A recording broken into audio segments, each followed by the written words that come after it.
calling all misfits, rebels, leaders, and teachers, welcome to the one place where the only way to fit in is by standing out, where big goals are met with even bigger action, and where we talk through then tackle all things entrepreneurship. I'm your host, Kelsey Knudsen, and this is the Get Shit Done podcast. Welcome to the Revolution. You guys, I'm so stoked. We have a very special guest today. Here's the deal. Is this hot seat coaching today? Yes, it is. We're going to talk through a core business problem that some of you may be super relating to in your business. However, I think you're going to get some value out of this episode because we're joined by a burnout coach and a dear friend of mine. Her name is Ellyn. She's in my community in person. I know her IRL, but ultimately I'm just so honored that you're here to sit in the hot seat today, Ellyn. Give a little shout out and an intro to the people. I'm so excited to be here. I'm like dancing in my seat. I can't even wait. I'm so stoked. So we have to start at the beginning. Obviously, we're going to get to work in a minute, but I think we have to start with your origin story. Can you tell the audience how you got started as a burnout coach and then your definition of what a burnout coach is? Because I think there's also people who maybe don't understand that. And let's just start with all of that. Bring them up to speed. Yeah. So I actually ended up doing this work. It was kind of an accident, if I'm being completely honest. I was getting my PhD. I was going to be Dr. Ellyn. I was doing research. And what happened was I burned out when I was in grad school. And actually, I almost want to throw it back a little bit because I feel like for my story kind of doesn't start in graduate school. In a lot of ways, it starts when I was in high school because I was like a validation seeker. I was a people pleaser. I was a perfectionist. Like I would do anything for the gold star. Like I was a kid when I was in high school who I played varsity soccer. I played on a club soccer team. I took piano lessons. I took voice lessons. I was in like all AP classes. Like I was like the textbook definition of a high achiever. And when you're like that, that kind of becomes like your like source of fulfillment, you're who you are. And so I kind of was like that when I was in high school. I did it again when I was in college. And I think we all hit a point where the ways in which we've operated in our lives just like no longer work. And for me, that was grad school. I kind of hit this wall in grad school where it was emotional exhaustion, it was mental exhaustion, it was physical exhaustion. And I had no idea what to do because the way in which I'd been living had worked up until that point. When I got to grad school, I hit that wall. I didn't know what to do. So what do scientists do? They just research the shit out of things. So I started researching burnout. And, you know, there's a lot of like work less, sleep more, like quit your job. And I was like, okay, thank you, Captain Obvious. Like Dr. Google is just killing it right now. And so then I was like, okay, well, there's got to be more of this. So I started researching more and researching more. And there's a ton of stuff out there that's like very evidence-based. There's research that's been done on chronic stress and burnout and very tangible things that we can do to manage that. And so I found all of this, I applied it to myself. And then there are people asking me like, what are you doing? What are you doing? And so I started teaching it to them and I loved it. I loved coaching. It was more fulfilling than anything I'd ever done in my life. And I literally have like publications from back in the day when I was doing science. So all of that is to say, coaching threw a monkey wrench into my life. I loved it. I ended up deciding to drop out of graduate school, which my parents just loved, as you can imagine. So I dropped out of grad school. I started a business, and it's kind of been, you know, almost like one accident, if you will, after the next. Like my speaking career, I didn't intend to get into speaking. It just happened during COVID. But that's kind of been the really fun part about entrepreneurship for me is I didn't plan on this path. The path happened to me and I could not be happier that it did. So that's kind of how I got here. I'm still a science nerd through and through, but I just apply it to burnout and to entrepreneurship. And yeah. I think that piece is so important though, because when we think of like the coaching industry in general, and everyone knows my feelings about it, it is the wild, wild west. It is not regulated. I think there's got to be some happy medium, but Ellyn's not just like, oh, I read a book once and now I'm a burnout coach. I love that you come from such a science heavy background. And also the fact that you went through it yourself in such a, like it was very tangible towards the end, but as you were sharing in your story, it's like there were pit stops along the way that probably didn't feel like burnout, probably just felt like you were really effective and hardworking and all these other things that we disguise under, you know, more favorable terms. And so I think it's important to know where you come from and why and your approach to things. And then when we're thinking about you and clients you work with, that's where that shows up in that uniqueness too. Yeah. And I didn't just burn out when I was in grad school either. Like I always joke that I'm like kind of a burnout professional because I burned out again when I first, you know, started my business, and I burned out again, you know, a couple years into my business as my business started to grow and scale and I was working things on the side while I was working another job. Like I know what that feeling is like, and I'm not super far removed from it because my tendencies are always to get back into overwork and hustle, and I have to constantly fight against those mindsets. So like, this is very much like I live and breathe burnout because it's something that's always in the back of my mind, because I could very easily fall back into burnout if I'm not staying on top of things. 1,000,000%. Okay, we're going to get into the hot seat, but before that, I think something that's interesting and a weird parallel between your world and mine. I imagine when you would introduce yourself back when you were in grad school and you explained what you do and the research you were doing, you had titles behind it and people could very quickly understand, like, oh, I know exactly what that is. Or maybe that's super nerdy, but like I can picture you in a lab coat doing a study, right?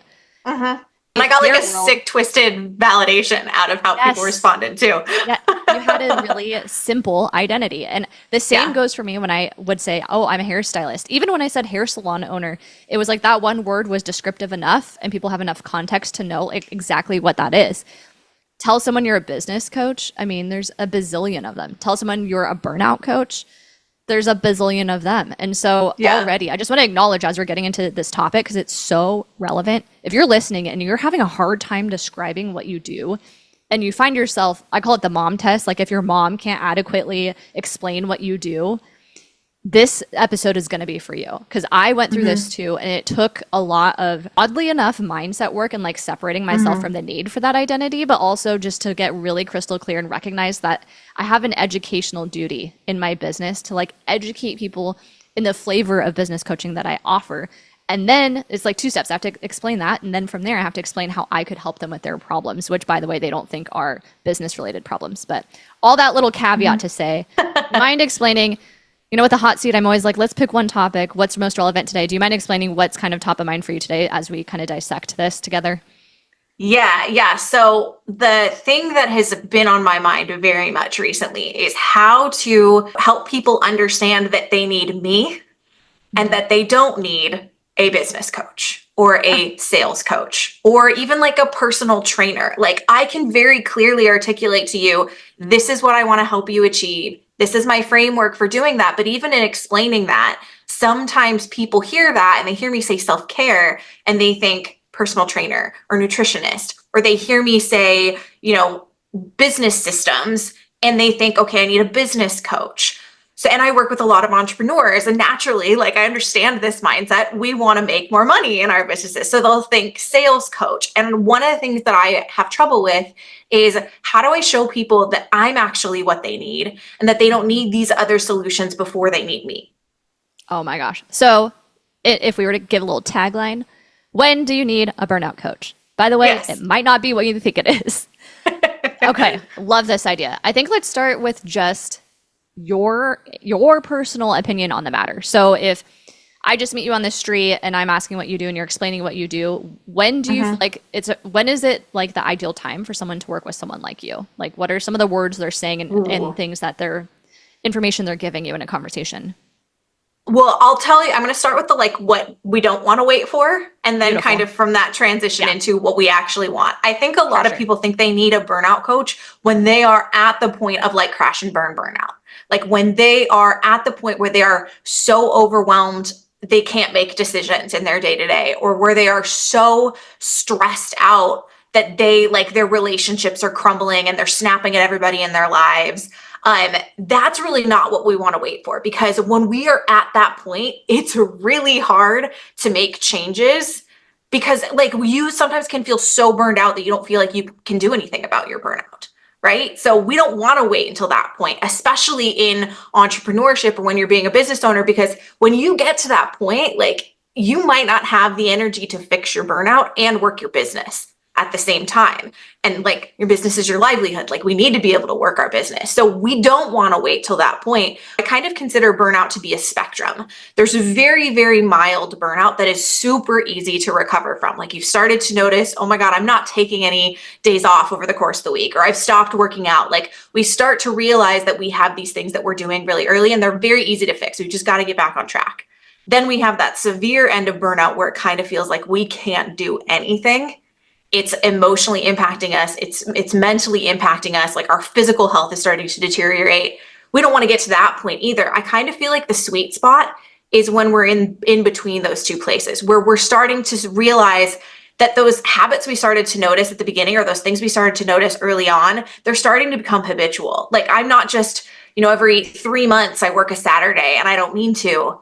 It's starting to become much more commonplace. I'm starting to realize that like, oh, I'm working on what are supposed to be my days off every couple weeks now.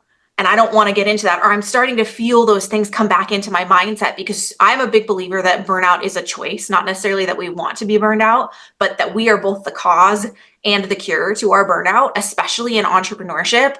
I'm a big believer in that. So when we start to see those like mindsets insert themselves back into our lives of I'm not working hard enough, or I'm not doing enough, and we start to hear ourselves saying those things that are pushing us into hustle culture and pushing us into just constantly doing more, that's when we really is the like perfect time, in my opinion, to start taking action before it's gotten so bad that it's like debilitating, but not so early on that it could just be like a bad week or a bad couple weeks. Does that make sense?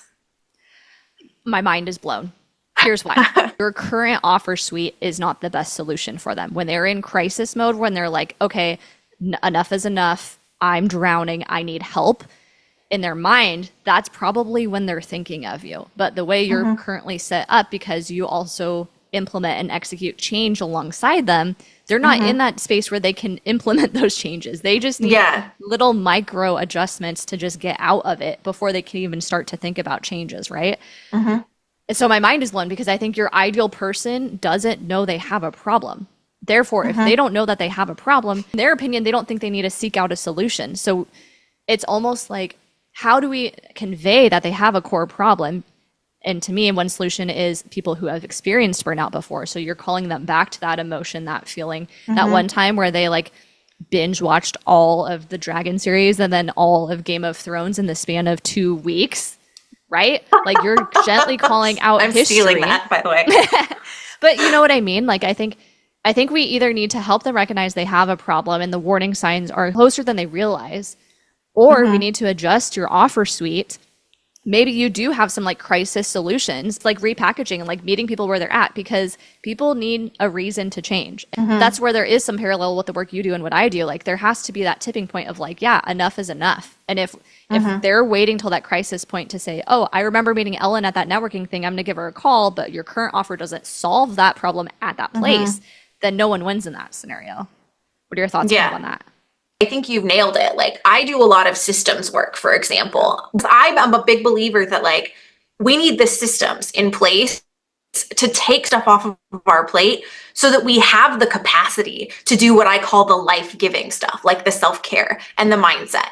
Let's be honest, when we are in the thick of burnout, that's like the last thing we want to do. We don't want to sit there and figure out mindset. We don't want to sit there and work out. Like that's not what we want when we are in the thick of burnout. So a lot of the solutions that I try to solve and package to people are, here's systems that you can put in place to free your bandwidth up, to free your capacity up, to do these other things that it feels like you don't have the capacity to do. So like, I definitely feel like you hit the nail on the head, because when we are in the thick of burnout, honestly, the biggest thing we need is a break. We don't need more shit on our calendar.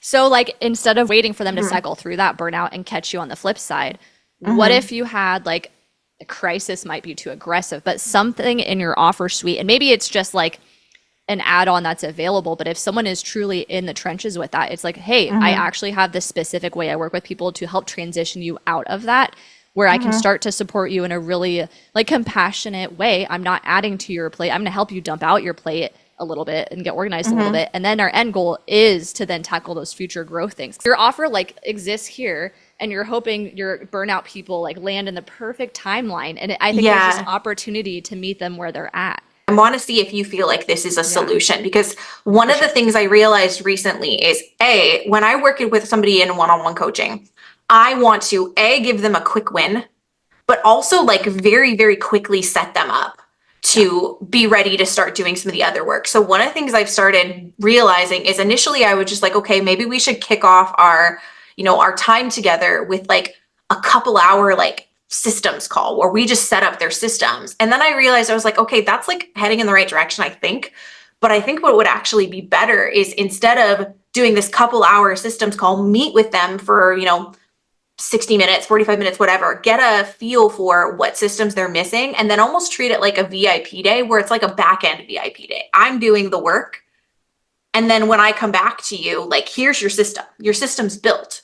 Like, what if I can give them that win, like right out the gate, so that their systems are already built for them to start taking those things off of their plate? That was like an idea I had recently about how I can change my one-on-one coaching to give them that early win that takes things off of their plate so that we can start doing the other work. Yeah. I think even before then, like just a brain dump conversation of like, hey, you have too much on your plate.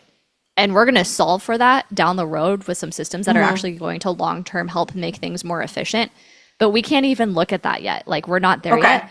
What about like just a brain dump session where you and we talk through everything that is keeping you up at night, and we come up with a really clear, concise list of a few things that we have to knock out in order for us, like, to me, the rewarding almost, like, we get to tackle the system once these things are done because they're taking up space in your brain. And you're not in a place where you're able to think systematically because you have all these little fires right in front of your face. So when I talk about meeting people where they're at, like, I think a actually burnt out person is at their wit's end and they're looking for a solution. And that's really actually a phrase I get a lot, is at wit's end. Yeah. Oh my God. But we need to like think of their mindset where they're at. I agree, because you know me, I'm a systems junkie too. And we tackle it in similar but also different ways. But all that to say, like, there's a time and place. And a lot of that, the business owner has to make decisions to inform those systems. And if they're not in a place to make decisions, then that's not the solution, what they need it to be in that moment.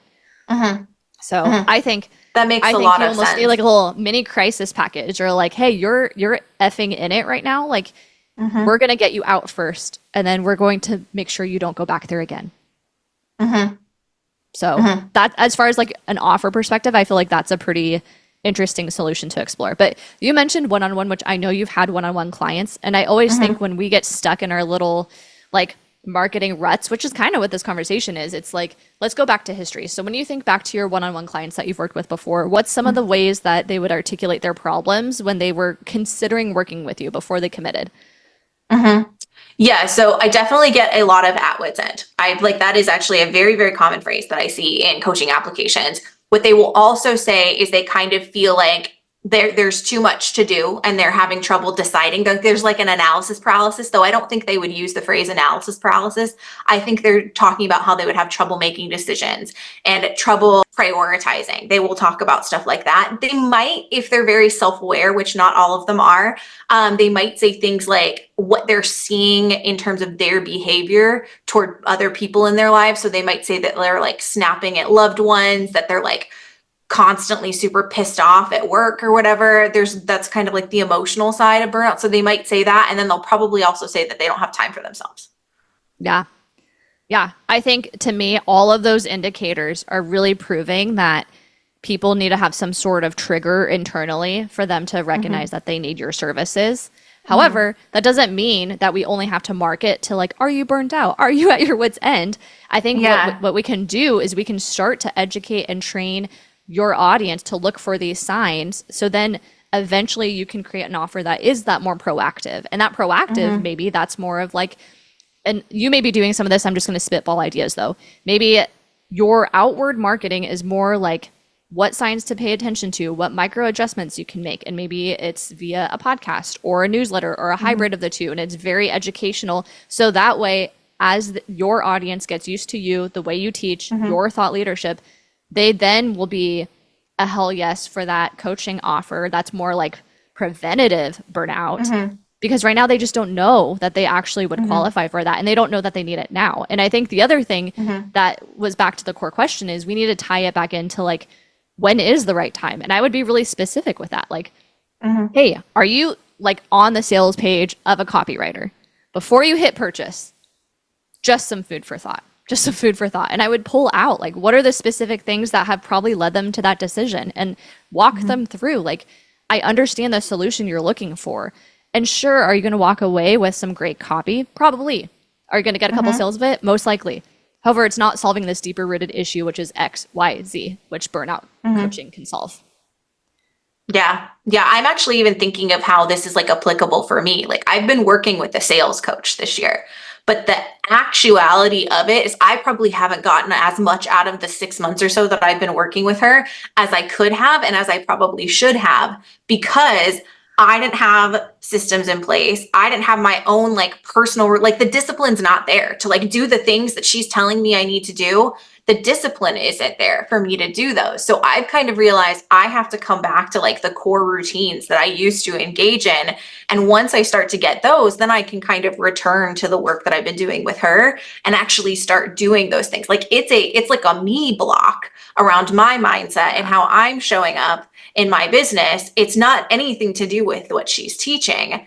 So it's almost kind of for me, I needed to create systems. I needed to get back into my self-care. I needed to really address like my mindsets around how I was showing up in my business and come back to what I call it sustainable success is what my framework is called. Mm-hmm. I needed to come back to that for myself because I'd been getting so distracted by shiny object syndrome in my business that I wasn't doing those things that were like the core things that kind of locked me into my business. Okay.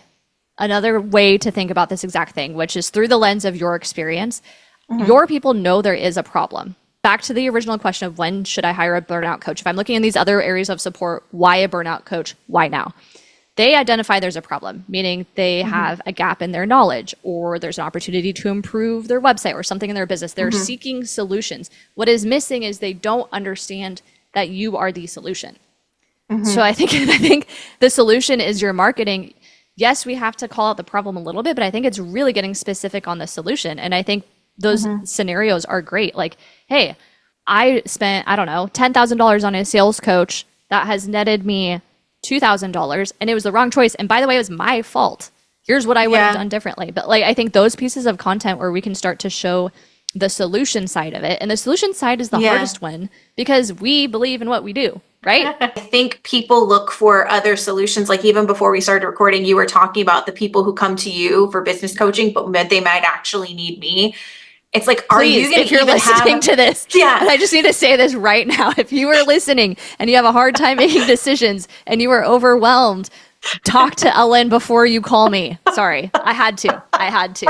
It like hits a personal note, but go ahead. Yeah. Go ahead. But like, I think the thing I'm realizing is I need to like really get them to start questioning, do you have the capacity to implement the thing that you're trying to get from this business coach or to get from this sales coach or to get from that copywriter? Do you have the capacity to implement what they're going to be teaching you? Because if the answer is no, you probably need me and you don't need them. Yes. Or me before them, or me first, then execute, then them. Exactly. Yeah. I think I would really shift your social media strategy and your marketing and just like your conversation strategy around that piece of like, here's when you think you're going to need me, which we've already addressed. Like you're overwhelmed, you're in it, you're barely functioning. Like we all can picture that version of burnout. Guess what? Like, can I support you? Yes. Is that the only time you can work with me? No. Like, and in fact, it's not the best time to work with me. Yeah. I literally think it may be just like one-on-one check, like a call and a couple check-ins until they get to a place that's like at a lower price point for those first month or two till they're out of the weeds. But then you're not losing them. Then they're already in your network and they're preparing for your systems and your overhaul that you provide because you're preparing them the way you want them to be. So I don't think there's something to ignore there. I think there's something there. But on the other side of it, yes, absolutely. I think that an opportunity to really call out in like a very intentional way, like what is the cost? Like exactly what you said about your coach. And guess what? I bet your sales coach is great. I don't think she's wonderful. I was going to say, it's not that you picked a bad one, but I know I've had people work with me and like really struggle with analysis paralysis, really struggle with the execution of it. And it's like, I probably should have worked with a mindset coach or a burnout coach or someone who's more acclimated with the mind. And I'm like, And now also for me as a coach, I think this is an ethical thing too. And I'm going to get on this soapbox for 2 seconds, but also I think that experience taught me to ask better questions in my onboarding process. So I will say, if I'm talking to someone and I can just tell that they're saying all the right things, but they're just not confident in their decision making, I'll say things like, hey, maybe check out therapy or get a couple things in line first because that is going to better equip you for our time together. And I think ethically we have a duty as professionals to say things like that.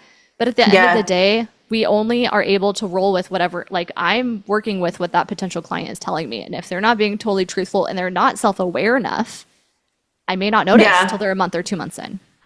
Yeah, I feel like that's often the missing piece is more it's not necessarily the not truthful, but the not self-aware. Like I think we can convince ourselves that we're at a place where we're not actually at.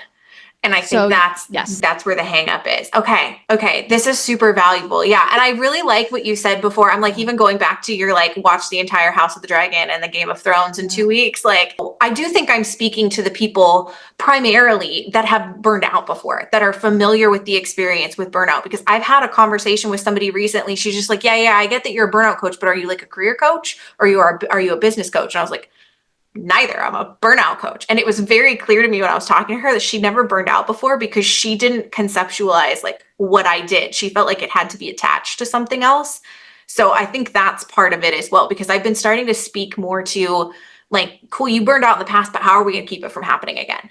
Yes. And that is so much easier than trying to explain to someone who's never been through it. Because we can all remember that moment, what it felt like, what our productivity looked like, what our bank account looked like. We can all go back to that. And that's where, when you're having these conversations with people, you don't need to, I wouldn't even waste time on people who haven't gone through it before. I'd be like, hey, I'm the burnout coach for recovering burnouts. Like, have you been through burnout before? Like, you've been there. We've been there. Here's what it's like. You know, that moment when that one day is just like a little bit better. Like, imagine if instead of taking an entire month to coming back to like your balanced self, like imagine if I could shortcut that to 2 weeks. And by the way, we could implement and execute some systems that are going to support you and prevent you from going that deep again. So. And the other thing too is, does it matter if they use the right terminology? And I think the answer is no. And so it's like, how can you, Ellyn, like hear through what they're really saying? Like if they're not assigning the word burnout, but what they're describing is burnout, it's okay if they don't know that. Yeah. That's the hard part, coming from probably your background, the research background. To me, what you're really talking about is like the medical industry, which we're not riffing on aggressively because I could. But what I really want to say is like, it would be like expecting a patient to call and make an appointment, communicate all of their symptoms, and then self-diagnose what they think the solution is. And if our job, as in this example, as the doctor, the medical professional, is to heal them, do they need to know every single medication? I mean, yes, from an ethical standpoint, but like in the sales conversation, do we have to explain everything we're going to do in order to get that transformation? No, we just need to make sure that we understand what symptoms they're communicating to us, and even not communicating to us, but showing us, and then painting the picture of what could be on the other side. And then the how is later. The how is so small. The how, to me, which is like the systems is part of your how conversation. Yeah. Like the how is tiny. They don't need to know like, I'm going to get it pre-built, or I'm going to get a template, or I'm going to get a call, or I'm going to get a like that stuff is not what converts people. It's like, hey, you know that feeling where you just keep getting sucked back into the couch every 3 to 4 months and you don't love how you feel about it, and every time it happens you struggle with like giving yourself grace but also feeling like this is not normal. What if you didn't have that again? I like talking to you because I do kind of get the vibe that you are you are the person that I would want to be speaking to anyway. And the words that you're saying, I'm like, yeah, stealing that. Both of us are coaches, right? And it's like learning to meet people where they're at and speak their words to them. And so the more you can simplify, and the more you can use like feelings and emotions and like the experiences experiences that we can picture, that is what's really conveying it. I think people know, like, and trust you. I think that from like what I can tell from your content that you put out there, absolutely, like Ellyn, burnout, they go hand in hand. And I know that. I know you have a science background. I know you care deeply about your people. You're really authentic and you're very systems oriented. That all, to me, a very quick glance on her Instagram, and it's very, very clear. But what the gap is, people don't know when they need you. And they don't know when, and they don't know what they're going to get from it. And I feel like those are the two areas to problem solve. And so painting the picture, like, tell me about when you've worked with clients in the past and you're wrapping up your time together. What does their life look like after working with you? Oh, I mean, I think one of the big things is like tremendous clarity. And I think that is applicable to like the mindsets that have been hurting them in the past. Like I do values work with almost every single one of my clients. So they have like tremendous clarity on, okay, this is why that job felt so shitty and why that offer felt so shitty. And this is how my values can inform me in the future, but also like just tremendous clarity on when they sit down to work every day. Like they know what they're working on. They feel decisive. They feel focused. So there's like that clarity there. There's no brain fog anymore. There's this ability to sit down and buckle down. And they also just kind of feel more at peace.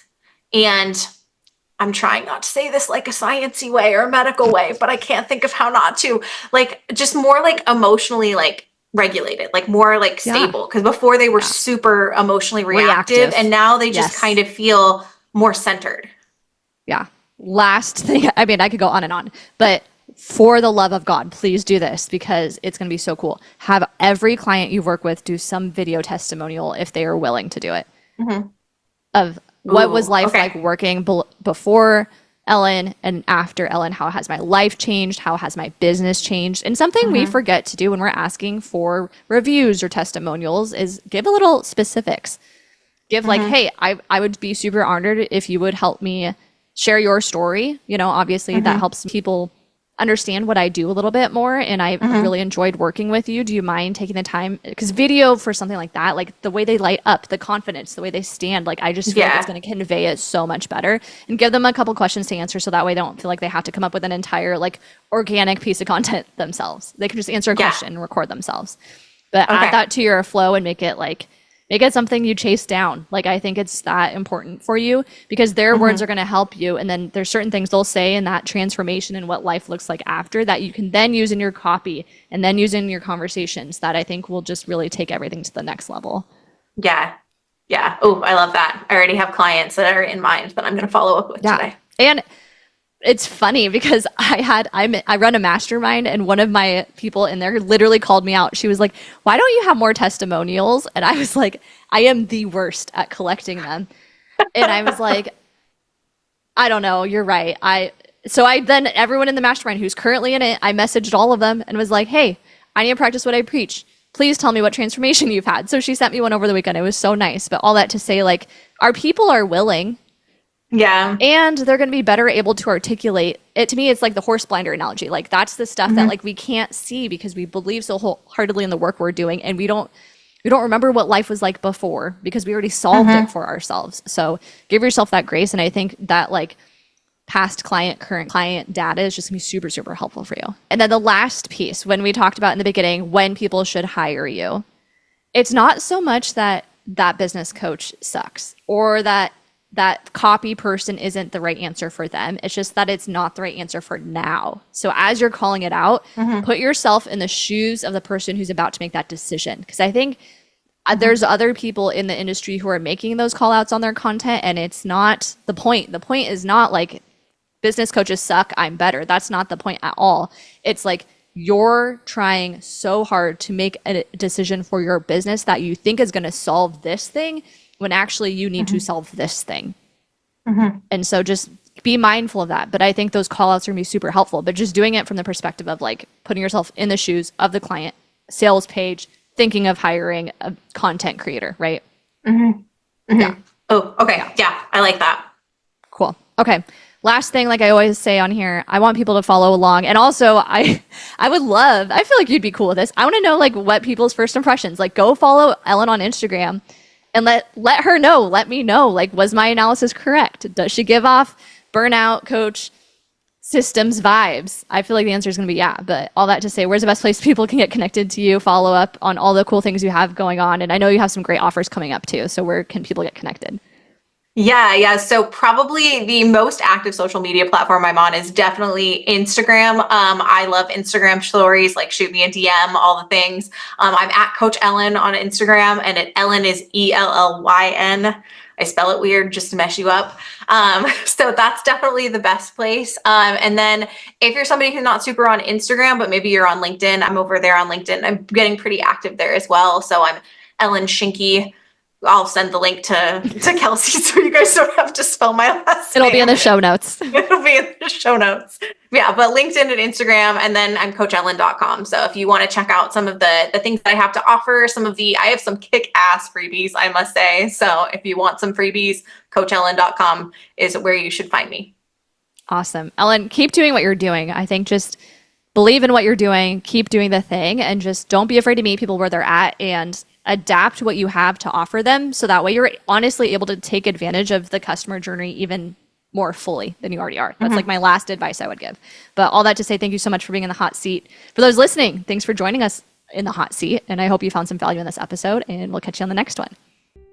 Hey, thanks for being a part of the Get Shit Done revolution. My hope is this episode sparked a fire in you, equipped you with some practical next steps, or inspired you to take action towards your goals. If it did, please help spread the word by sharing this episode or leaving a review on Apple, Spotify, YouTube, or wherever you're tuning in. Now it's time for me to hand over the keys and let you get shit done.